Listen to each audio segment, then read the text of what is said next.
Kita bicara bisnis sekarang. Sahabat kenal dengan istilah pain point. Benar, pain asal kata dari sakit yang di point, yang ditunjuk. Sederhananya arti terjemahan bebasnya, pain point adalah menunjukkan di mana tempat yang sakit. Dan dalam istilah bisnis ada yang namanya pain point.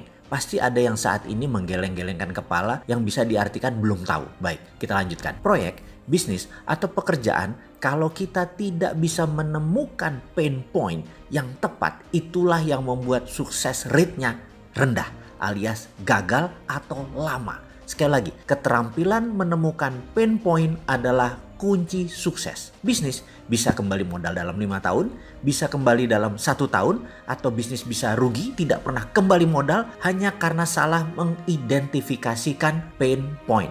Jadi, masalahnya dalam marketing plus selling, kita harus bisa mengidentifikasi mana yang needs, mana yang wants. Ketika kita memahami perbedaan needs dan wants keduanya, maka pain point akan mudah terindikasi. Ketika pain point ditemukan, maka perpetual perception position proyek kita pasti ketemu, dan disitulah proyek mulai ditemukan titik mulainya, titik nolnya, dan pasti sukses. Oke, sampai sini pasti ada kepala yang mulai penat. Ini apaan lagi sih? Emang berbisnis itu segini rumit ya?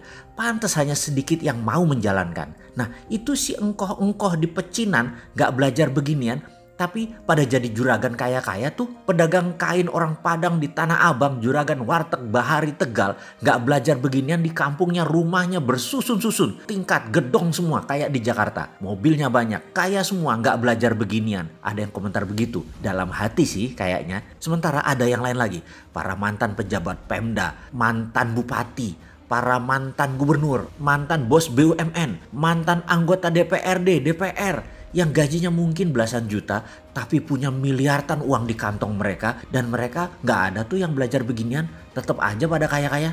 Lupa, bentar, kita gak bicara memanipulasi jabatan ya. Oke, kita ralat, kita balik ke bisnis. Bener, mereka tidak belajar hal ini, yaitu para pedagang kaki lima, engkoh-engkoh di pecinan dan lain-lain. Benar, tidak belajar. Tapi mereka melakukannya. Dari ratusan proses, bahkan ribuan proses mereka jalani dari usia belasan hingga sekarang, misalnya usia mereka 50-an, sudah 30 tahun, sudah 40 tahun, sudah ribuan proses bisnis dilalui, dan sudah terbentuk perpetual perception position di kepalanya tanpa melakukan analisa data. Hal itu sudah masuk pikiran bawah sadar dan sudah masuk dalam snap judgment decision. Itu artinya mereka belajar juga, hanya secara tidak sadar dengan melalui perjalanan dan pengalaman hidup mereka. Seseorang dengan insight dalam tanda petik bisnis yang dalam tadi, jika melihat sebuah tempat usaha, dalam sekejap mereka bisa tahu, ini akan jadi besar, ini pasti gagal, ini bakalan hanya jalan di tempat. Matanya dengan cepat menemukan titik pain point. Otaknya dengan cepat menemukan di sini needs-nya. To make story short, wants atau keinginan itu adanya di pikiran atas sadar atau dikenal dengan istilah conscious mind. Needs atau kebutuhan berada di pikiran bawah sadar atau dikenal dengan sebutan subconscious mind. Kita semua tahu bahwa conscious mind itu memberikan kontribusi hanya 12%. Sementara subconscious mind memberikan 88% kontribusi kepada kehidupan. Namun subconscious punya kelemahan.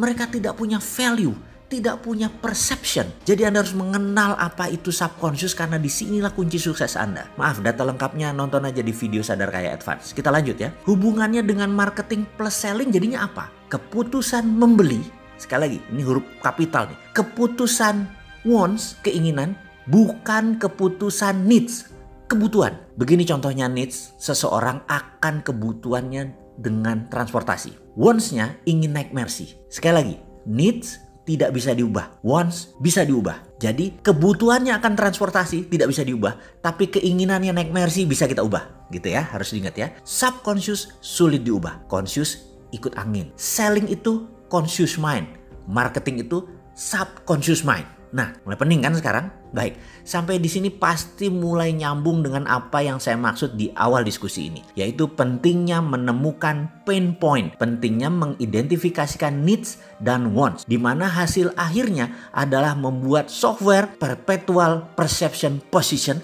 yang mana hal ini harus diletakkan di bawah sadar seseorang agar dia bisa dan pasti menjadi sukses keputusan bisnisnya karena semua keputusan bisnisnya pasti benar. Sekali lagi, saya memberi ilustrasi. Needs, wants, pain point, perpetual perception position dalam sebuah pemahaman. Jadi semua pelajaran di awal kita ulang dalam sebuah pemahaman. Seseorang tinggal di Cibubur, kerja di Jakarta. Setiap hari dia bersama 2 juta manusia yang lain berangkat pagi hari. 2 jam sampai 3 jam sehari dia habiskan waktu di jalan untuk berangkat kerja. Kebutuhannya memindahkan dirinya dari rumah ke tempat kerja adalah masalah transportasi, itu adalah needs. Setiap hari dengan kendaraan umum dihabiskan waktu 2-3 jam.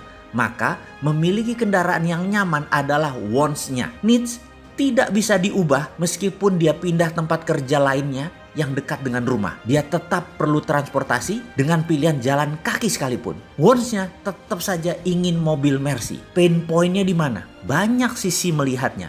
Ada puluhan pain point-nya. Dapat satu saja Anda jadi milioner. Salah satu pain point, lihat saja Gojek, lihat saja Uber, lihat saja Grab. Ada lagi yang lain? Ya pasti ada. Sekali lagi saya tanya, pain point-nya mana? Satu sudah dilihat oleh Gojek dan Grab. Pasti Anda sudah mulai tangkap. Sekarang pasti Anda sudah mendapatkan aha momennya. Apa masih belum? Ada banyak contoh loh. Ada puluhan pain point-nya. Apa masih perlu penjelasan? Apa itu perpetual perception position? Ini belajar bisnis apa belajar psikologi ya? Kita lanjut.